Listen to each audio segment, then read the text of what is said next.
Halo, Takao. Assalamualaikum warahmatullahi wabarakatuh. Selamat malam semuanya. Selamat siang. Sorry, malam.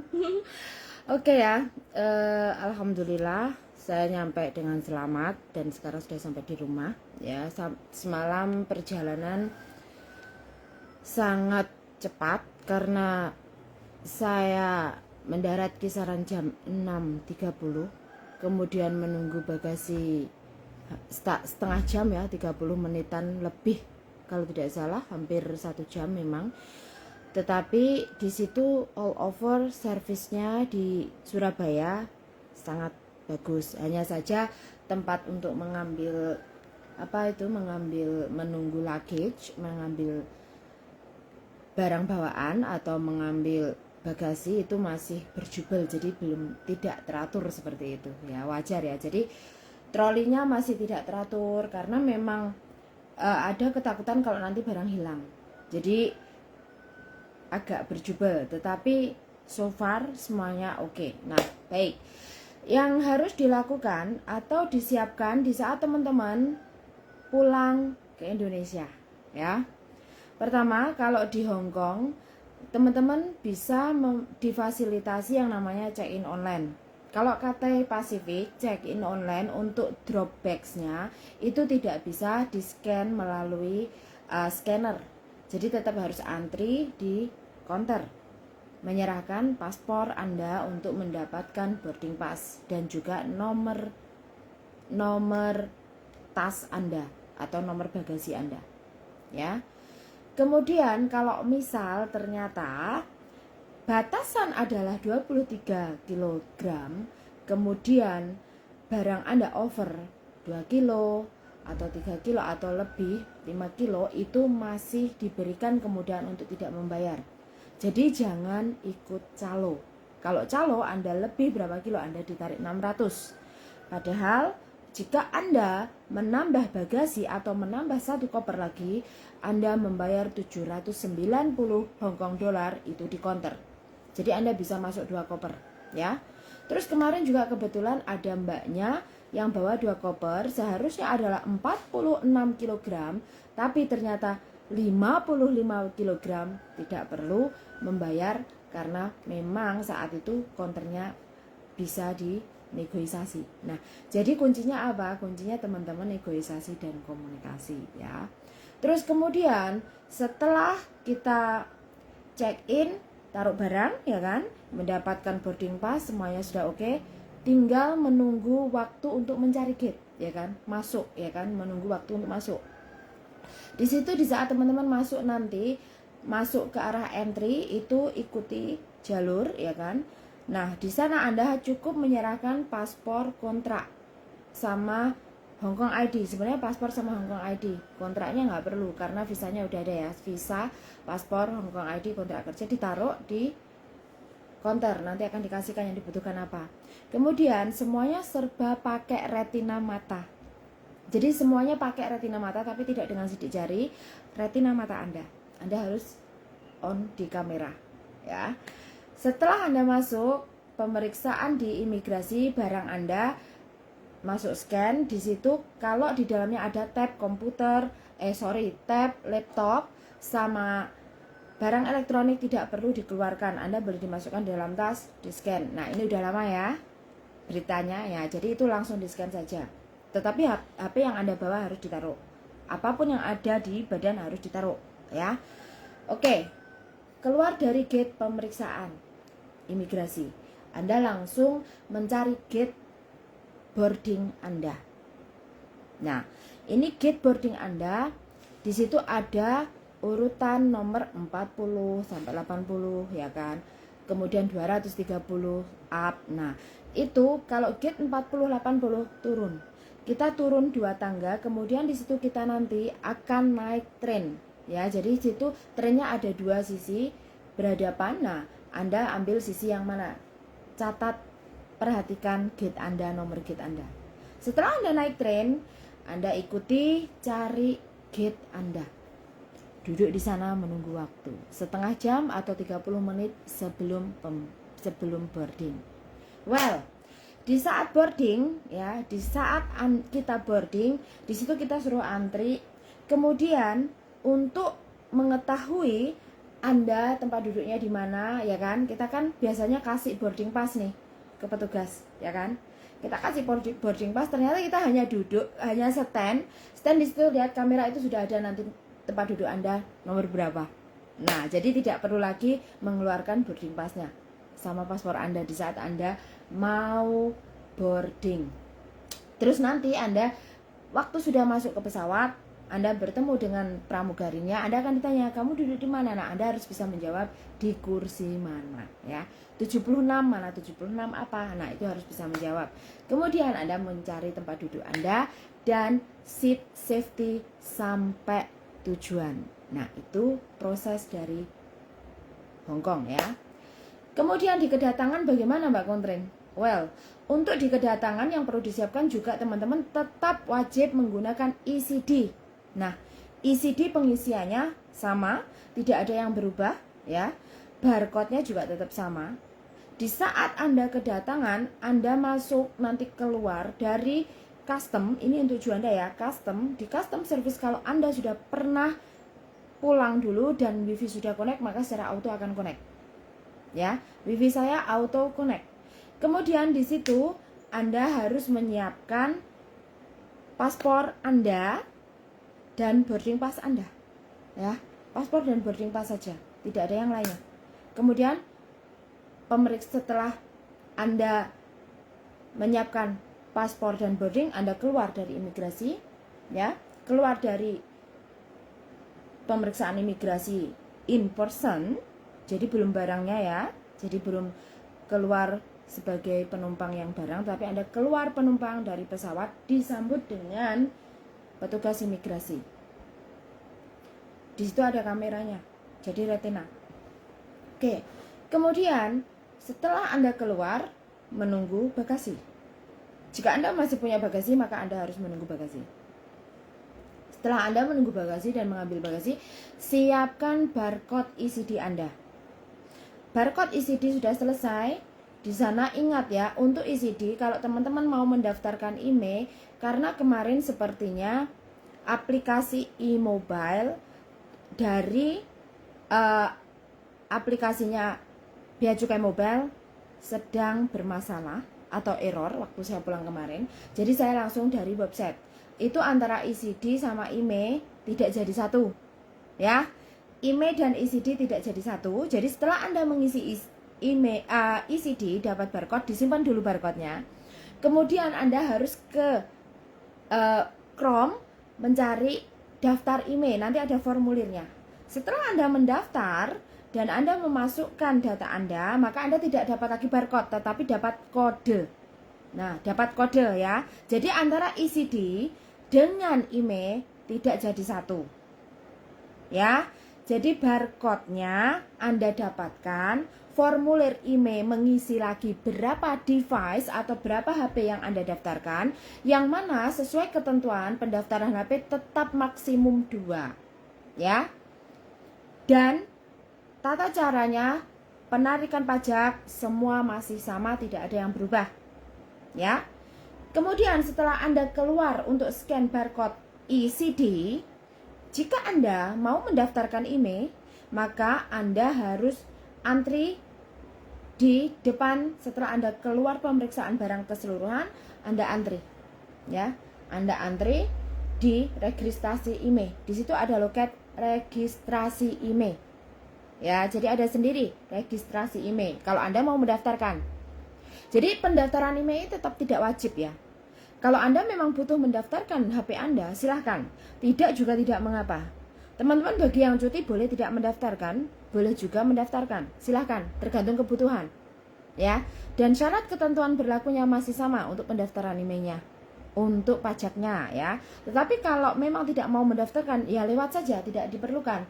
Dan jangan sekali-kali bertanya pada orang lewat, karena setelah Anda keluar dari pemeriksaan barang dan imigrasi, pengambilan barang selesai, di situ sudah ada orang di situ yang mana menata troli, ya kan? menata troli, menawarkan bantuan, kemudian Anda menanyakan, Mbak ditanyai, Mbak sudah daftar IMEI belum? Dan Anda bertanya, Pak daftar IMEI itu bagaimana dan lain sebagainya. Disitulah Anda melakukan kesalahan besar, karena kemarin masih ada yang seperti itu. Dan akhirnya, kalau Mbak ini sudah pulang ke Indonesia belum? Kalau sudah pulang ke Indonesia, ya tidak perlu daftar. Padahal bukan itu poinnya, ya. Anda sudah pulang ke Indonesia, tetapi Anda belum daftar IMEI, ya IMEI Anda tetap belum terdaftar. Kecuali Anda memang sudah mendaftarkan. Jadi semua barang elektronik yang terkaitan dengan handphone atau mobile wajib Anda daftarkan IMEI dulu jika teman-teman ingin mengaktifkan SIM card Indonesia. Kalau tidak mengaktifkan SIM card Indonesia, is okay. Kamu bisa pakai WiFi, lalu kamu membeli khusus, yaitu dari Hongkong ada SIM card khusus berapa hari untuk internet. Itu ada. Kalau memang tidak mau mafan, ya kan? Atau Anda membeli HP di Indonesia, kemudian Anda aktifkan untuk internet tetheringnya. Jadi yang dari Hongkong bisa menggunakan tethering, bisa menggunakan WiFi. Seperti itu. Jadi jangan bertanya pada orang lewat, tapi usahakan tenang dulu, baca. Tenang dulu, baca. Jadi sebenarnya di situ banyak tulisannya itu gede, registrasi IMEI, ya. Ini untuk teman-teman semuanya. Karena kemarin kebetulan saya pribadi duduk berdampingan dengan anak Taiwan. Dia anak Ngawi, laki-laki, cowok, saya nggak tahu namanya. Namanya Mas Penta, sorry, karena dia tidak mengisi ECD, dia nggak tahu semuanya bahwa dia pulang itu harus ngisi ECD dan lain sebagainya. Dia tanpa persiapan. Karena apa? Karena itu tadi HP-nya tidak punya signal dan dia tidak tersambungkan dengan WiFi saat itu. Jadi saya yang mengisi pakai HP saya. Jadi ECD-nya ada di HP saya kasih dia untuk difoto. Ternyata dia mau mendaftarkan IMEI. Nah, dia nggak ngomong sama saya. Akhirnya dia harus kembali lagi mencari saya sementara masih di dalam. Dia minta disuruh balik ulang, tuker balik. Terus akhirnya dia nyari saya karena semua data ada di saya. Jadi saya bantu kembali untuk mengisikan formulir IMEI-nya dan mendapatkan kodenya. Saya suruh foto dan saya screenshot. Saya kasih tahu Masnya antri di sana bawa paspornya, kasihkan kode ini. Nanti IMEI Anda akan terverifikasi. Tetapi kalau tidak terverifikasi bagaimana?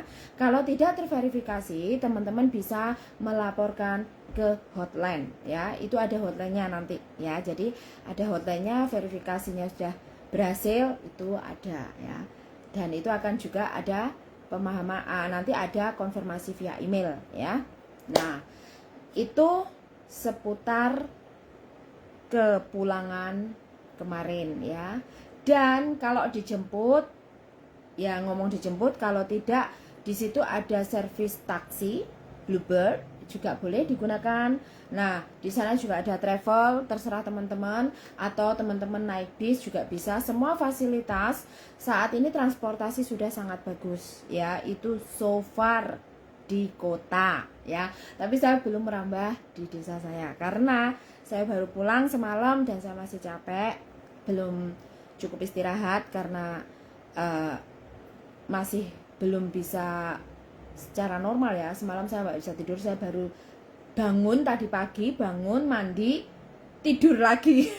Jadi habis sarapan tidur lagi tadi karena memang kurang tidur semalam, ya. Jadi sekali lagi kepada teman-teman, kalau mau pulang ya pulang aja, tapi ingat biasakan alert. Jadi baca peraturannya, baca, cari, itu ada sebenarnya pengumumannya ada semua, ya. Di situ juga ada papan bacaannya juga.